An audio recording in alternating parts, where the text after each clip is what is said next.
नमस्कार विद्यार्थी मित्रांनो, Jeevan sir math and reasoning academy या प्लॅटफॉर्मवर आपलं सहर्ष स्वागत आहे. विद्यार्थी मित्रांनो, आजचा जो आपला व्हिडिओ आहे तो व्हिडिओ पोलीस भरती, तलाठी भरती प्रश्नसंच आपण सुरू केलेला आहे. म्हणजेच आपण क्वेश्चन सिरीज सुरू केलेली आहे. हा व्हिडिओ पहिल्या क्रमांकाचा क्वेश्चन सिरीज प्रश्नसंच घेऊन आलेलो आहे आणि स्वतः मी जीवन सर घेऊन आलेलो आहे. ठीक आहे, तर ही सिरीज कंटिन्यू आपली सुरू राहणार आहे. ठीक आहे, जोपर्यंत आपली पोलीस भरती किंवा तलाठी भरती येत नाही तोपर्यंत आपण ही सिरीज अशीच कंटिन्यू दमदार प्रश्नासोबत घेऊन येणार आहोत आणि सुरू ठेवणार आहोत. ठीक आहे, तर सुरू करूया प्रश्नसंच 1 मधील प्रश्नांना.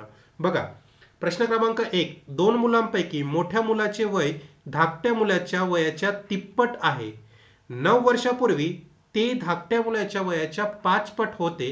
प्रत्येकाचे सध्याचे वय काढा. सध्याचे म्हणजे आत्ता प्रेझेंट वय आपल्याला काढायचं आहे. बघा, एक आपल्याला मोठा मुलगा दिलेला आहे आणि धाकटा म्हणजे कुठला? लहान मुलगा. धाकटा म्हणजे लहान मुलगा. तर पहिल्या ओळीत काय दिलेलं आहे की धाकट्या मुलाच्या वयाच्या तिप्पट आहे. कोण? मोठा मुलगा. म्हणजे मोठा मुलगा तिप्पट राहील आणि धाकटा मुलगा 1 वर्षाचा राहील.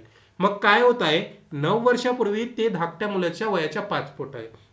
म्हणजे धाकट्या मुलाच्या 5 पट म्हणजे हा 1 राहील तर मोठा मुलगा 5 आणि किती? 9 वर्षापूर्वी. म्हणजे इथे -9 करा.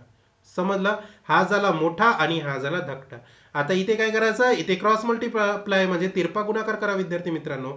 तर इथे काय होणार? 5 1 5 आणि 3 1 3 म्हणजे 5 मधून 3 वजा होणार. त्याच्यानंतर इथे बघा, या 9चा ह्या 1 मल्टिप्लाय करा आणि या 9चा ह्या 5 9 5 45 आणि 9 1 9 म्हणजे 45 वजा किती? 9. तर किती राहणार इथे? 2 आणि हे किती राहणार? 36. 1 रेशो बरोबर किती येणार? 18 दुने 36. तर 1 रेशो बरोबर 18 दुने 36 आला विद्यार्थी मित्रांनो. तर आपल्याला सध्याचे वय विचारले आहे दोघांचे. तर मोठा मुलगा सध्याचं वय किती होतं? 3 होतं. 18 3 काय होणार? 54 आणि हा किती होणार? 18 1 18 म्हणजे काय होणार? मोठा मुलगा किती वर्षाचा राहणार आहे? किती? 18 3 54 वर्षाचा राहणार आहे आणि कुठला? धाकटा मुलगा 18. बघा, पर्याय क्रमांक डी हे आपलं आन्सर असणार आहे. समजलं विद्यार्थी मित्रांनो? 18 वर्ष हा कुठला राहणार आहे? धाकटा मुलगा आणि 54 वर्ष हा मोठा मुलगा राहणार आहे. समजला? तर अशा प्रकारचा हा प्रश्न होता विद्यार्थी मित्रांनो. ठीक आहे, वळूया प्रश्न क्रमांक 2 कडे. बघा, प्रश्न क्रमांक 2 काय म्हणतो? एक व्यक्ती ताशी 55 मैल वेगाने 110 मैल गाडी चालवतो. तो पुढचे 120 मैल 60 मैल वेगाने गाडी चालवतो आणि नंतर पुढचे 60 मैल 1 तासात गाडी चालवतो. संपूर्ण प्रवासासाठी त्याचा सरासरी मैल प्रति तासात किती आहे? बघा, तुम्हाला एकतर तुम्हाला इथे एकूण अंतर दिलेले आहे. बघा, एकूण अंतर काय दिलेले आहे विद्यार्थी मित्रांनो? तुम्हाला माहित असेल की एकूण अंतर इथे बघा 55 मैल वेगाने आहे, हा वेग झाला आणि हे किती झाला? त्याचा अंतर झाला. किती झाला? 110 पहिलं झालं. त्याच्यानंतर बघा, दुसरं 120 मैल अंतर आहे. किती? 60 मैल वेगाने म्हणजे इथे पुन्हा 120 झालं आणि शेवटचा किती? 60 मैल म्हणजे इथे 60. तर तो टोटल अंतर तुमचं झालेलं आहे. किती झालेलं आहे? 290. एकूण अंतर मिळालं. आता तुम्ही याच्यासाठी एकूण वेळ काढा. तर वेळ काय होणार? बघा, इथे किती होणार? 110 भागेला 55 किती होतो? 2 राहतो. त्याच्यानंतर इथे बघा 120 भागेला 20 किती होतं? 120 भागेला 60 किती होतं? 2 राहतं. आणि इथे बघा 60 भागेला 60 म्हणजे 1 राहतं. म्हणजे किती? 5 तास. आता तुम्हाला काय काढायचं आहे? सरासरी वेग. तर सरासरी वेग काय होतो? बघा, सरासरी वेग बरोबर एकूण अंतर म्हणजे किती आहे? 290 आणि वेळ किती आहे? 5. तर किती होणार? बघा, 5 5 25 बरोबर आहे ना? 5 5 25 आणखी किती राहतो इथे? इथे राहतो 4 5 8 40. तर 58 मैल हे काय होणार? पर अवर. मैल पर अवर म्हणजे पर्याय क्रमांक ए हे तुमचं फायनल आन्सर असणार आहे. समजत आहे? तर अशा प्रकारे हा सोपा प्रश्न होता. हे समजलं वेळ कसा आला? तर बघा, वेळ कसा आला? इथे काय आहे? 110 बरोबर आहे भागेला 55. त्याच्यानंतर किती आहे? 120 भागेला 60.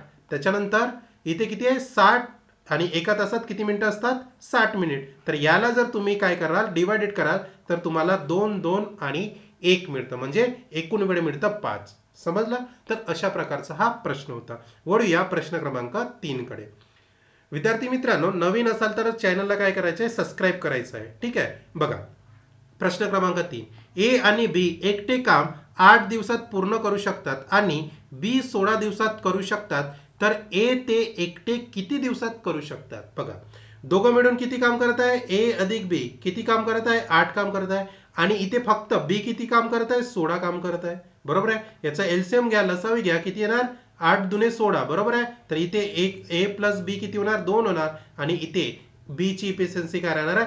1. म्हणजे बी ची इफिशियन्सी तुम्हाला 1 मिळाली, कार्य करण्याची क्षमता. तर तुम्हाला बघा, ए प्लस बी बरोबर किती दिलेले आहे? किती आलेले आहे? 2 यांची कार्यक्षमता आलेली आहे. बी ची किंमत इथे 1 ठेवा, म्हणजे तुम्हाला ए ची कार्यक्षमता किती मिळणार आहे? ए ची कार्यक्षमता 1 मिळणार आहे. आणि शेवटी तुम्हाला काय विचारलेलं आहे? ए ते काम किती दिवसात करू शकतात? पूर्ण काम किती आहे? 16. तर एक 16 दिवसात एक काम किती दिवसात करणार आहे? 16 कामं एका कार्यक्षमतेने किती दिवसात करणार आहे? 16 दिवसात. म्हणजे पर्याय क्रमांक डी हे तुमचं फायनल आन्सर असणार आहे. ए हे काय होती? कार्यक्षमता होती. ए ची 1 कार्यक्षमता आलेली आहे. ही जे मी काढलेली आहे ही कार्यक्षमता म्हणजे यांची इफिशियन्सी आहे विद्यार्थी मित्रांनो. ही काय? इफिशियन्सी. समजत आहे? चला तर वळूया पर्याय क्रमांक काय? डी हे आपला आन्सर होतं. वळूया प्रश्न क्रमांक 4 कडे. बघा प्रश्न क्रमांक 4 बघा. रवी त्याचा माल खरेदी किमतीच्या 25% तोट्याने विकतो, पण 45 कमी वजन वापरतो. इथे बघा, इथे काय वजन आहे, इथे काय तोटा दिलेला आहे खरेदी किमतीचा. त्याचा नफा किंवा तोटा किती टक्के झाला? बघा खूप जबरदस्त प्रश्न आहे. 25% काय आहे? तोटा आहे. आता 25% तोटा म्हणजे 25 भागीला 100. तर 25 चौ 100 म्हणजे 4 वर 1 तोटा म्हणजे किती होणार? 4 वर 1 तोटा म्हणजे 3 होणार. त्याच्यानंतर बघा इथे 45% कमी वजन आहे. काय आहे? 45% कमी वजन आहे. बघा वजन कमी असल्यामुळे काय होणार? इथे बघा 45 भागीला 100 होणार. 9 45 आणि 20 100. आता जेव्हा वजन कमी राहतो ना, तर इथे कितीचा डिफरन्स आला? 11चा. म्हणजे 11 वर किती जास्त आहे? हे 20 जास्त आहे. बघा इथं जर दुसरी क्वांटिटी असती, वजन न म्हणता दुसरी क्वांटिटी असती, तर 20 वर 9 कमी असते, तर इथे 20 आलं असतं आणि इथे 11 आलेलं असतं. समजत आहे का विद्यार्थी मित्रांनो? तर हे आपल्याला असं काय करायचं आहे? समजून घ्यायचं आहे. ठीक आहे. आता बघा इथे किती होणार? 11 4 44 आणि 20 3 60. बरोबर आहे. आता जे 44 आली ती आपली खरेदी किंमत आली आणि 60 आली ती आपली विक्री किंमत आली. आता मला विद्यार्थी मित्रांनो सांगा, इथे फायदा झाला की काय झाला? तोटा झाला. तर इथे काय झालेलं आहे? विक्री किंमत जास्त आहे. म्हणजे जिथे सेलिंग प्राइस जास्त असते कॉस्ट प्राइसच्या, तिथे काय होतो? नफा होतो. तर इथे बघा कितीचा नफा झालेला दिसतोय आपल्याला? 14चा नफा झालेला, सॉरी 16चा नफा झालेला दिसतो. तर 16चा नफा कशावर होतो? नफा खरेदी किमतीवर 44 आणि पर्सेंटेज काढायचा आहे म्हणजे 100. तर किती होणार आहे? 11 4 44 आणि 4 चौ 16. म्हणजे इथे किती राहतं? 400 भागीला 11. तर याला काय करा? फ्रॅक्शन मध्ये ह्या सगळे व्हॅल्यू बघा. नफा आलेला आहे म्हणजे तोटावाला आपले पर्याय काय होणार? कॅन्सल होणार. आता फक्त आपल्याला नफा म्हणजे 2च पर्याय उरलेले आहे. तर इथे किती होणार बघा? 11 3 33 होणार. राहिले किती? 6 राहिले, सॉरी 7 राहिले. 11 6 66. बरोबर आहे. राहिले किती? 4 राहिले आणि इथे 11. बरोबर आहे. म्हणजे 4 भागीला 11 बघा. आणि नफा झालेला आहे पर्सेंटेज मध्ये. म्हणजे पर्याय क्रमांक कुठला असणार आहे? पर्याय क्रमांक डी हे आपलं फायनल आन्सर असणार आहे. समजलं? तर अशा प्रकारे हा तुम्हाला प्रश्न काय करायचा होता? टॅकल करायचं होतं. समजलं? हे वजनचं समजलं ना? जिथे वजन विचारलं तिथे काय करायचं? तुमचा रेशो वेगळा घ्यायचा विद्यार्थी मित्रांनो. समजत आहे? तर अशा प्रकारे हा प्रश्न होता. ठीक आहे. वळूया प्रश्न क्रमांक 5 कडे. बघा प्रश्न क्रमांक 5 काय आहे? रेशमाने व्याजदरा इतक्याच वर्षाच्या साध्या व्याजदराने 12 लाख कर्ज घेतले. जर तिने कर्जाच्या मुदतीच्या शेवटच्या 9,72,000 व्याज दिले असेल तर वार्षिक व्याजदर किती असेल? बघा खूप सुंदर प्रश्न आहे. बघा इथे काय? इथे आपल्याला दर आणि वर्ष दिलेले आहे का? नाही. म्हणजे दर आणि आपला जो वर्ष आहे ते काय राहणार आहे? सारखं राहणार आहे. समजत आहे का? सारखं असणार आहे. ठीक आहे. तर हा तुम्हाला कॉन्सेप्ट समजायला पाहिजे. जिथे दर आणि वर्ष सारखं असते तर आपण काय करायचं? फक्त दिलेल्या क्वांटिटीचं काय करायचं, भागाकार करायचं. आता भागाकार कसं करायचं, एक्स स्क्वेअर बरोबर एक्स स्क्वेअर काय घेतलं, कारण दर आणि वर्ष काय सारखे आहे. आता बघा आपल्याला 9,72,000 वर काय करायचं आहे, 12 लाखाचं कर्ज घेतलेलं आहे आणि त्याच्यामुळे इथे काय होणार 12 लाखाचं कर्ज आहे, त्याच्यामुळे इथे पर्सेंटेज मध्ये आणायचं आहे आपल्याला, काय आणायचं आहे, वार्षिक व्याजदर काढायचा आहे. तर म्हणून आपण 100 काय केलं, मल्टिप्लाय केलं. तर बघा इथे काय होणार विद्यार्थी मित्रांनो, 2 शून्य कटले, इथून 2 शून्य म्हणजे इथून डायरेक्ट 3 शून्य कटले. बघा हे किती होणार, 12 8 96 आणि 97 मधून जर 96 गेले तर राहिला किती, 1, 12 1 12, म्हणजे एक्स स्क्वेअर बरोबर किती आलं, 81. तर एक्स बरोबर किती येणार, 9 येणार. एक्स बरोबर 9 आला. एक्स आपण काय समजलं होतं, म्हणजे इथे दर पण किती राहणार आहे, 9% दर राहणार आहे आणि जो वर्ष आहे आपला विद्यार्थी मित्रांनो ते पण 9 वर्ष असणार आहे. ठीक आहे. तर अशा प्रकारे हा प्रश्न होता, म्हणजे पर्याय क्रमांक डी हा आपला फायनल आन्सर असणार आहे. समजत आहे, म्हणजे अशा टाईपचे पण तुम्हाला काय प्रश्न विचारले जाऊ शकतात. ठीक आहे. म्हणून मी याला एक्सपेक्टेड सिरीज म्हणजे जो प्रश्नसंच घेऊन आलेलो आहे तो जबरदस्त प्रश्नसंच मी तुमच्या समोर प्रेझेंट करत आहे. ठीक आहे. नवीन असाल तर काय करा, चॅनलला सबस्क्राईब नक्कीच करा विद्यार्थी मित्रांनो. ठीक आहे. वळूया प्रश्न क्रमांक 6 कडे.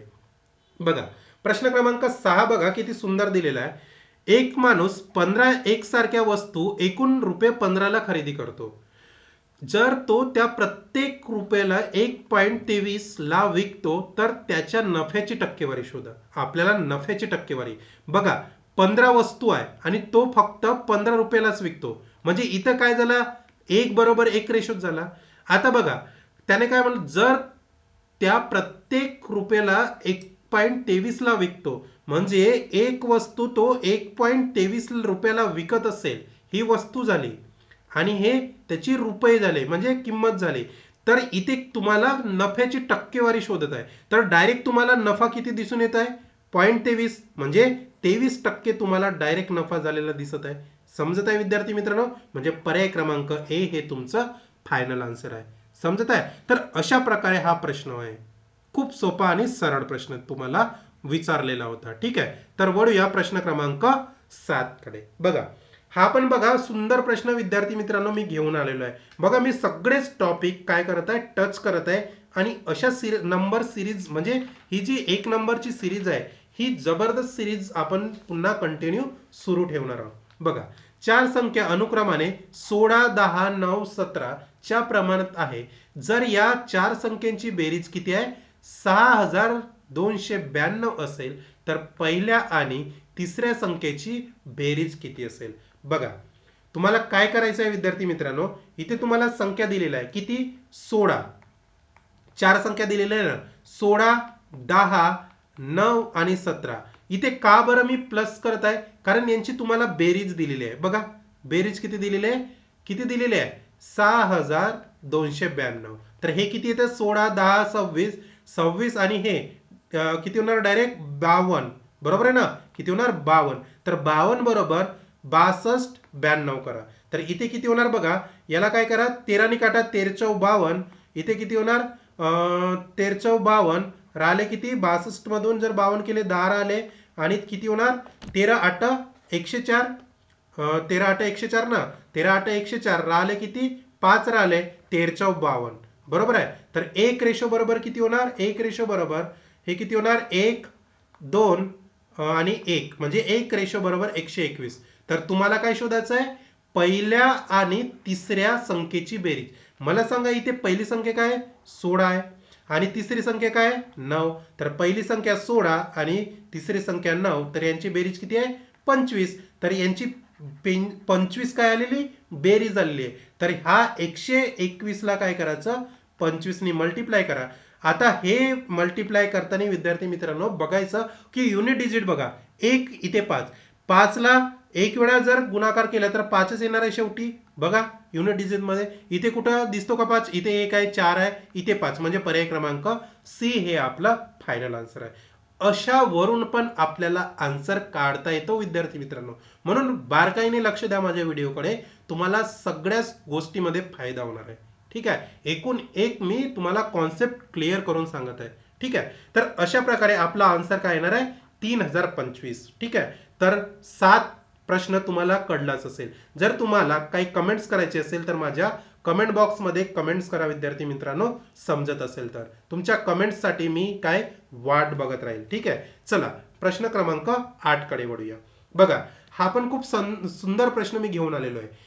4,80,000 वर एका वर्षात 20% वार्षिक दराने तिमाही, बघा ह्या शब्दाकडे विशेष लक्ष द्या, तिमाही चक्रवाढ व्याज किती मिळेल. आता तिमाही म्हणजे काय रे, तिमाही म्हणजे 3 महिने. ठीक आहे, तिमाही म्हणजे 3 महिने. आता एका वर्षात 20% म्हणजे काय होतं, तुम्हाला माहित आहे का 20% म्हणजे काय होतं. 20% एका वर्षात, बरोबर आहे. आता 20% म्हणजे काय होणार ते तुम्हाला काय करायचं आहे बघा. एका वर्षात 20% म्हणजे 12 मंथ मध्ये किती होणार, तुम्हाला 20% दिलेले आहे. आता या 3 महिन्याचे 20% पर्यंत किती, 4 महिन्याचे किती स्लॉट पडणार आहे, बरोबर आहे ना. एका वर्षाचे किती स्लॉट, 4 स्लॉट पडणार आहे 3 महिन्याचे एका वर्षात. हे समजलं तुम्हाला.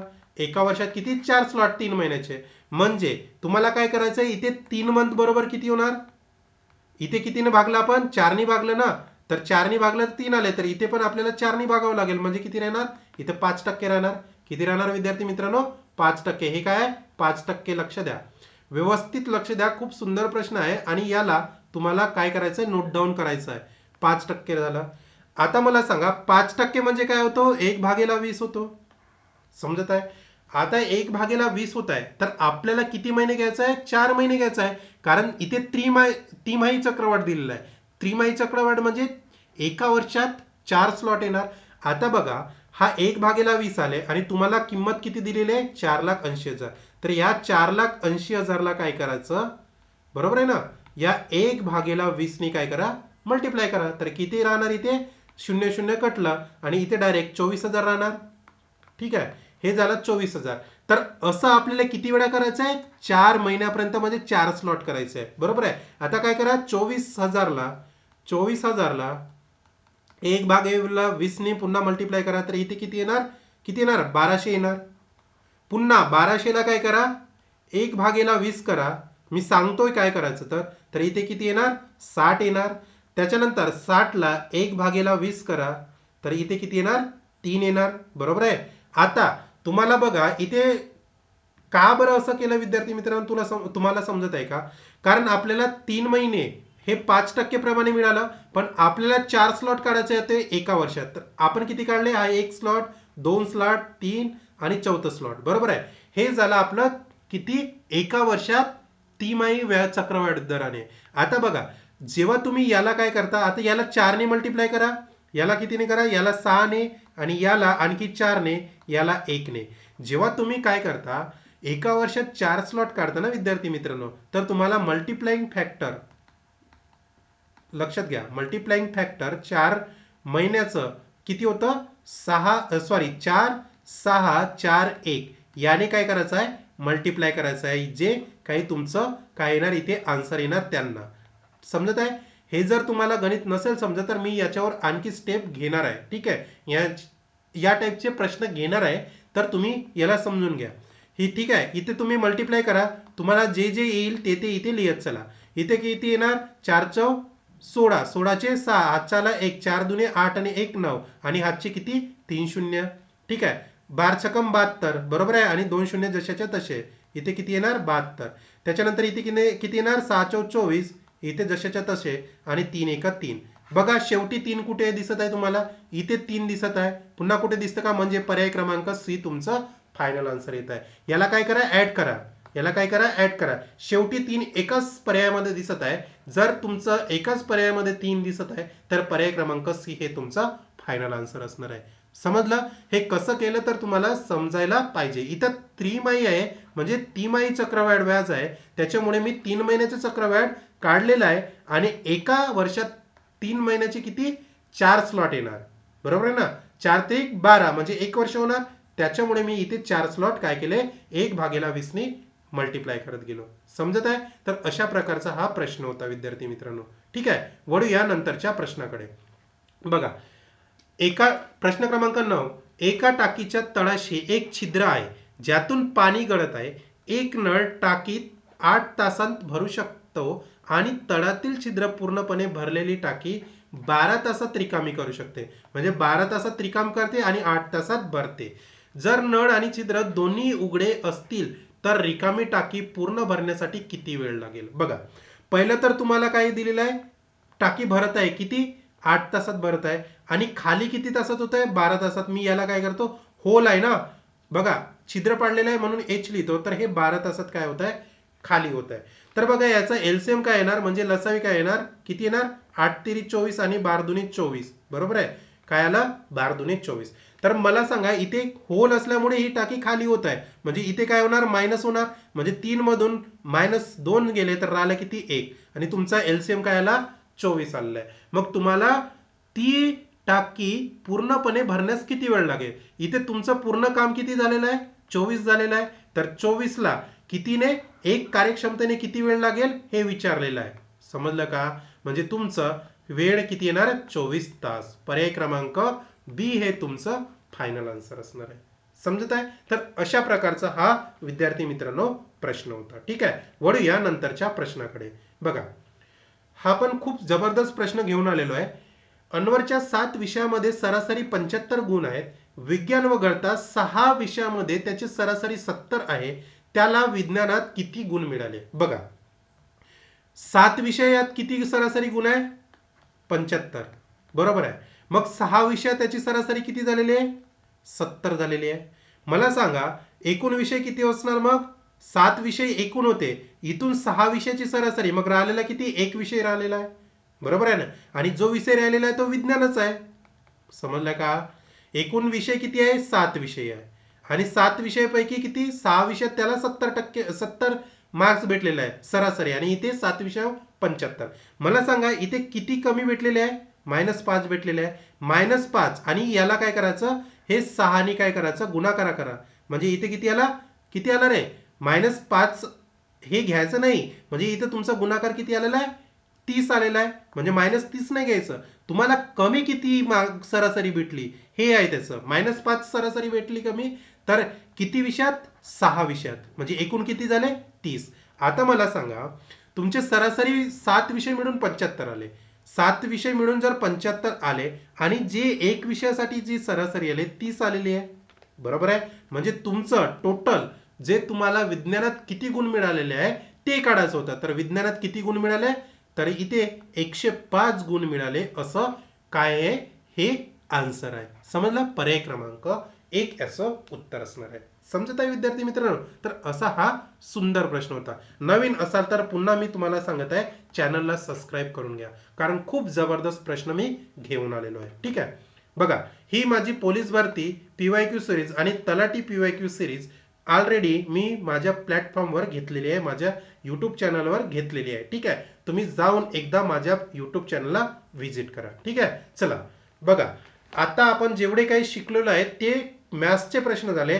आता आपला दुसरा जो टॉपिक आहे तो रिझनिंगच्या प्रश्नांचा टॉपिक आहे. आणि ठीक आहे, नवीन असाल तर ऑलरेडी तुम्ही याला केलेले असाल तर ठीक आहे, नसेल केला तर याला सबस्क्राईब करून घ्या, जीवन सर अकॅडमी या प्लॅटफॉर्मला. ठीक आहे, आता सुरुवात करूया आपण रिझनिंग या प्रश्नावरती. बघा, प्रश्न क्रमांक 11 म्हणजे रिझनिंगचा प्रश्न आहे. कॅट आणि बोट हे कोड असे काय भाषेत अनुक्रमे XZG आणि YLG, म्हणजे तुम्हाला काय दिलेले, कॅट हे कोड तुम्हाला XZG या भाषेत अनुक्रमे, आणि बोट कुठल्या भाषेत, बोट तुम्हाला कुठल्या भाषेत दिलेलं आहे, YLZG. समजत आहे विद्यार्थी मित्रांनो? म्हणजे काय शोधायचं तुम्हाला, मॅपचा तुम्हाला कोड शोधायचा आहे. कशाचा, मॅपचा. तर बघा, इथे तुम्हाला समजत असेल, बघा इथून बघा, ए बरोबर काय आहे, इथे बघा, ए हा पहिला सुरुवातीचा अल्फाबेटिकल अक्षर आहे आणि इथे झेड हा शेवटचा आहे. म्हणजे तुम्हाला समजत आहे ABCDEFGHIJKLMNOPQRSTUVWXYZ, बरोबर आहे. बघा इथे बघा, हा ए सुरुवातीचा आहे आणि झेड काय आहे, नंतरचा लेटर आहे, म्हणजे शेवटचा लेटर आहे. म्हणजे इथं जो पर्याय ए झाला हा आपल्याला कन्फर्म दिसलेला आहे. त्याच्यानंतर सी बघा, हा ए झाला झेड सोबत संबंध. सी बघा इथे सी कोणाच्या सोबत संबंध आहे, झेड एक्स बरोबर संबंध आहे. सी बघा इथे एक्स बरोबर संबंध आहे, म्हणजे हा स्टार्टिंगला दुसरा आहे म्हणजे तिसऱ्या क्रमांकावर आहे आणि शेवटून तिसऱ्या क्रमांकावर आहे, एवढं समजलं. त्याच्यानंतर टी बघा, टी हा जी सोबत कनेक्ट केलेला आहे. टी कुठे आहे इथे बघा, टी शेवटून किती क्रमांकावर आहे, 1 2 3 4 5 6 7. आता जी बघा, जी पण 7 क्रमांकावर आहे, म्हणजे आपल्याला समजून आलंय की याला शेवटून आणि स्टार्टिंग पासून काय केलं आहे, कंपॅरिझन केलेलं आहे. मग आपण बघा एमचं शोधू आपण. एम बघा, एम कुठे आहे इथे आहे, म्हणजे सुरुवातीपासून 1 2 3 4 5 6 7 8 9 10 11 12 13. 13वर आहे. शेवटीपासून बघा इथे 1 2 3 4 5 6 7 8 9 10 11 12 13, म्हणजे 13वर कोण येत आहे, एन येत आहे. ए हा फर्स्ट लेटर आहे, तर झेड हा लास्ट लेटर आहे, इथे झेड लिहा. म्हणजे बघा आपला आन्सर आलेला आहे. एन झेड कुठं आहे बघा, एन झेड इथे पण आहे, एन झेड इथे पण आहे, म्हणजे हे आपले बी आणि डी ऑप्शन गेलेलं आहे. आता बघा पी राहिलेला आहे. आता सुरुवातीचा पी बघा कुठून आहे, इथे आहे. 1 2 3 4 5 6 7 8 9 10 11 12 13 14 15 16वर आहे. मग इथून लास्टवर कनेक्ट करा. 1 2 3 4 5 6 7 8 9 10 11 12 13 14 15 16 के आहे, म्हणजे आपला आन्सर कुठला असणार आहे, ए हे ऑप्शन करेक्ट असणार आहे. समजलं. तर अशा प्रकारचा हा काय होता, प्रश्न होता विद्यार्थी मित्रांनो. खूप जबरदस्त प्रश्न मी घेऊन आलेलो आहे रिझनिंगचे पण. ठीक आहे, वळूया 12 प्रश्नाकडे.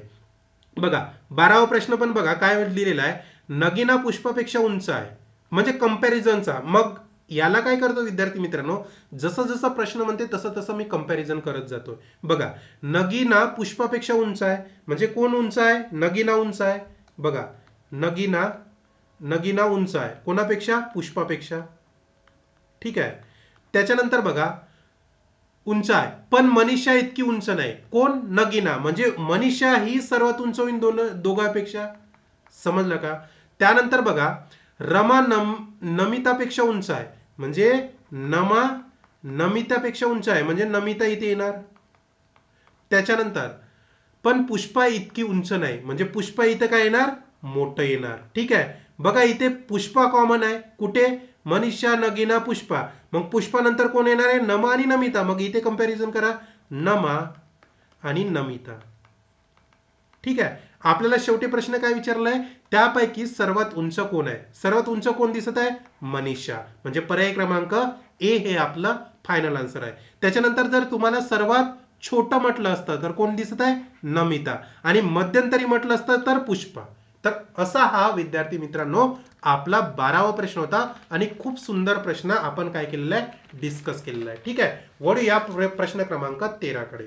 बघा 13 पण खूप सुंदर प्रश्न आहे. बघा श्याम पूर्वेकडे तोंड करून होता, म्हणजे हा आपला डायरेक्शनवर काय आहे प्रश्न आहे. बघा आपल्याला दिशा माहीत असायला पाहिजे आधी. तर जर ज्या विद्यार्थ्यांना दिशा माहीत नसेल त्या विद्यार्थ्यांनी आधी दिशा बघून घ्या. वरची दिशा कुठली असते, उत्तर असते. खालची दिशा कोणती असते, दक्षिण असते. आणि उजव्या साईडची दिशा कुठली असते, पूर्व असते. त्याच्यानंतर डाव्या साईडची पश्चिम असते. एवढं समजलं तुम्हाला. आता काय म्हणत आहे, श्याम पूर्वेकडे तोंड करून होता, उभा होता म्हणताय. मग बरोबर आहे, पूर्वेकडे म्हणजे पूर्वे कुठे आहे, इकडे आहे, आणि तो 10 किमी पुढे चालला. म्हणजे काय करत आहे, मी इथून काय करतो, श्यामला सुरुवात करतो. श्याम पूर्वेकडे 10 किलोमीटर चालत आहे, हे झालं 10 किलोमीटर. ठीक आहे.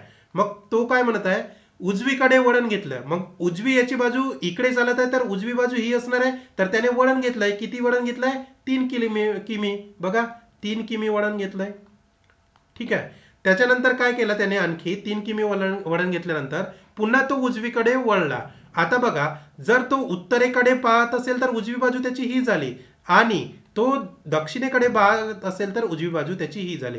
मग उजवी बाजू कुठली होईल रे याची, ही होणार. ही उजवी बाजू त्याची झाली कोणाची, श्यामची. श्यामने इथपासून सुरुवात केलेली आहे. ठीक आहे. मग वळला किती, 4 किलोमीटर तो चाललेला आहे. बघा इथून 3 आणि इथून 4 किलोमीटर. ठीक आहे. तर 4 किलोमीटर तो काय केला, चाललाय. ठीक आहे.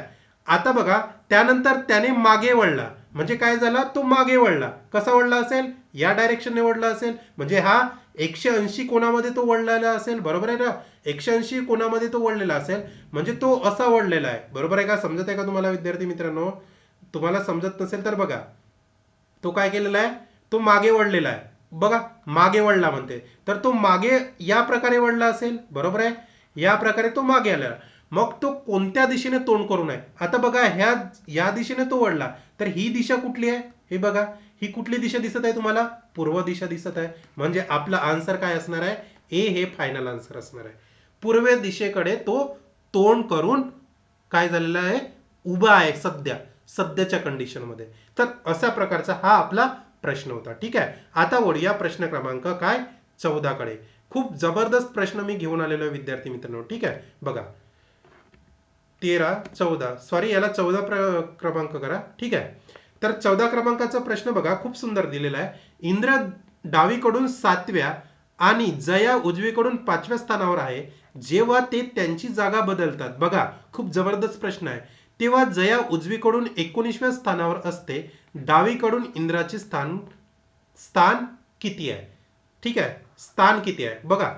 आपल्याला पहिलं काय करू, आपण इंद्राचे बघू. इंद्र काय केलेलं आहे, डावीकडून आहे.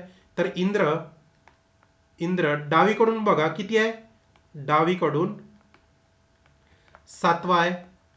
त्याच्यानंतर जया उजवीकडून किती आहे, जया उजवीकडून किती आहे बघा. जया उजवीकडून किती आहे, 5व्या स्थानी आहे, बरोबर आहे ना. नाही, जया उजवीकडून 5व्या स्थानावर आहे. जेव्हा त्यांनी जागा बदलतात तेव्हा जया उजवीकडून 19व्या, म्हणजे जागा बदलल्यावर जया 19व्या स्थानी येत आहे, 19व्या स्थानी येत आहे, बरोबर आहे का. अशा प्रकारे याला कन्सिडर. तुम्ही जर 5 केलं असतं ना, थोडं तुम्हाला कन्फ्युजन झालं असतं. पण जया उजवीकडून काय होत आहे, स्थान बदलल्यानंतर 19व्या स्थानी येत आहे. म्हणजे तुम्हाला इथून एकूण काय करता येईल, व्यक्ती काढता येणार. बघा एकूण व्यक्ती कसे निघणार इथे विद्यार्थी मित्रांनो. एकूण व्यक्ती डावी बाजू अधिक उजवी बाजू -1. आता बघा इंद्र डावीकडून 7वा आहे आणि उजवीकडून 19वी कोण आहे, जय आहे. याच्यातून -1 करा. तर इथे किती मिळणार, इथे 18 राहणार आणि 18 आणि 7 किती होणार, 25 होणार. म्हणजे टोटल तुम्हाला 25 मिळाले. एकूण व्यक्ती किती मिळाले, 25. आता आपल्याला डावीकडून इंद्राचे स्थान काढायचे. म्हणजे आता जया उजवीकडून कितव्या स्थानावर आहे, 5व्या. जया उजवीकडून 5व्या स्थानावर आहे. कोण आहे, ही जया आहे. आता आपल्याला काय काढायचं आहे, इंद्राचे डावीकडून स्थान. म्हणजे इंद्राचे डावीकडून स्थान काय होणार विद्यार्थी मित्रांनो, आता सांगा मला. टोटल किती आले, आपण एकूण विद्यार्थी 25 आलेले आहे, एकूण व्यक्ती 25. आणि जयाचे उजवीकडून किती आहे, 5वं स्थान आहे. आणि आता प्लस नाही करायचं, इथे काय करायचं, मायनस नाही करायचं, इथे +1 करा. तर काय होणार इथे बघा, -4 म्हणजे किती होणार, 25 - 4 म्हणजे किती होणार, 21. हे कोणाचे स्थान असणार आहे, इंद्राचे डावीकडून स्थान असणार आहे. म्हणजे पर्याय क्रमांक ए हे तुमचं फायनल आन्सर आहे. समजत आहे. तर अशा प्रकारे तुम्हाला काय करायचं होतं, हा प्रश्न कॅल्क्युलेट करायचा होता विद्यार्थी मित्रांनो.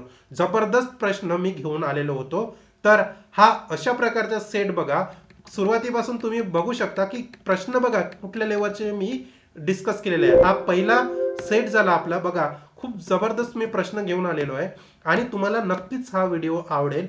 अशाच टाईपचे मी पुन्हा प्रश्न आणि पुन्हा प्रश्नसंच घेऊन येणार आहे विद्यार्थी मित्रांनो.